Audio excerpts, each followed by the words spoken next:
It's Mr. Thompson Science Biology. Today we're talking about Punnett squares and types of dominance. So first off, we got to look at the Punnett square and remember how to do it. So we've made the male blue. The male's going to go on top, and the female is going to be red. The female goes on the side. Then you take the top letters and bring them down, and you bring the side letters and bring them across. And that makes your combination. So you can see in the first box, we've got a capital A that's blue from the top. Second box, we've got a capital A that's blue from the top. And we've got a capital A that's red from the side, and we got a lowercase a from the side also. We go to the next column, we've got lowercase a's in blue, and we have a capital A, and we have a lowercase a that are in red that carry across. So that's how we fill in a Punnett square for a simple single cross. So on dominant recessive, you're going to use a capital letter and a lowercase letter. And the capital letter is going to be for the dominant, and the recessive will be the lowercase letter. So if you're using a purple flower as a dominant factor and you have a white flower, then you're going to use capital P for purple, and you're going to use lowercase p for white.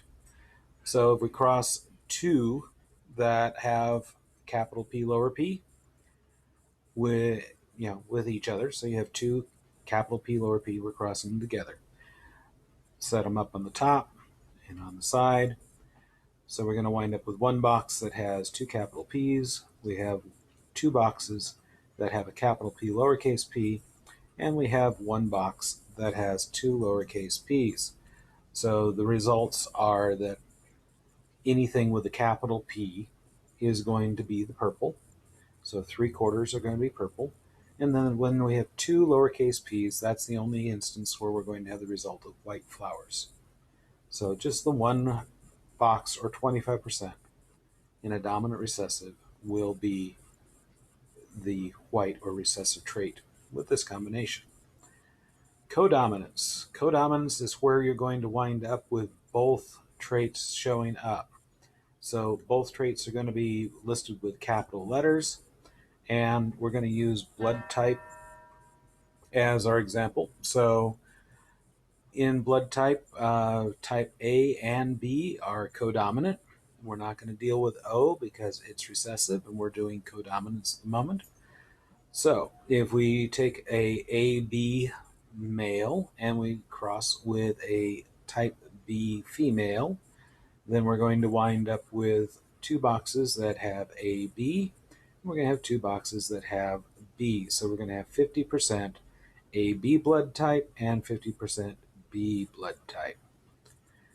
Incomplete dominance is the one where we have some fun. That is because we do blending. So if you have one of each letter, you get whatever the blend is of that. So in our example, we're going to use red flowers and white flowers. And if we have an allele for both red and white, RW or WR, then what you wind up with is pink flowers. So if we cross a red flower with a white flower, we're going to get all pink.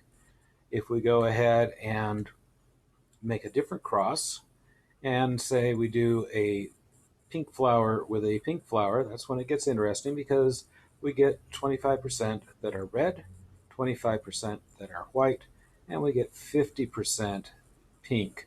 So you get your colorful garden with your red, white, and pink flowers if you cross the two pink flowers in the situation where you have incomplete dominance. So incomplete dominance is where you're going to find the blend. Next, we have the multiple allele, and this is where you have more than two choices. So most of the time you have two choices. If you're doing multiple allele, then you have more than two choices. So we'll go back to blood type. This time we'll add in the O blood type. A and B are codominant. O is recessive. So if we have an A with an O, we get type A. If we have a B with an O, we get type B. If we have an A and a B, we have type AB. And the only way to get O is to have two O's. So we take a type A male who's carrying an O, and we take a type B female who's carrying an O and cross them. And we have some fun because we get 1AB, or 25% AB. We get 25% B, we get 25% A, and we get 25% O. So we get all four blood types with the one cross. X-linked is also kind of an interesting one. X-linked, if you remember right, the X chromosome, there are two of them in females and only one of them in males. So in this case, we're going to look at calico cats. Calico cat is codominant for orange and black. So if you have a female that carries the orange and the black allele, you wind up with a calico cat where it has splotches of both orange and black fur. Because the male does not have two X's, he has an X and a Y, you're going to wind up with whatever color comes across on that X when you're making the male. So in this example, we're going to take a orange male. The O up here means he's orange. No letter over on the Y because it's X-linked. And then we're going to take a black female. That's what the B's up here on the X's are for. And as we come across the XO, XB, this is calico. There's another calico, XO, XB. So all of the females, all of the XXs, in this case will be the calico cats with orange and black splotches. And then when we look at the male cat, the ones with the Y's here, we're going to have all the male cats will be black. Okay, so we take one orange male cat with one black female cat.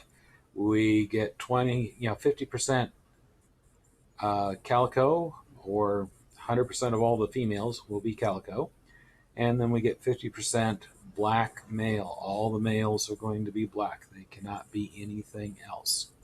So this is an example of X-linked, and you do want to use the superscripts on the X chromosome when you're doing this so that you can show that you only have the one allele on the X chromosome for the males. All right. So there's our 50%, 50%. Yes, we talked about that already. And this has been Mr. Thompson's Science Biology, and this lesson has been on using Punnett squares and on the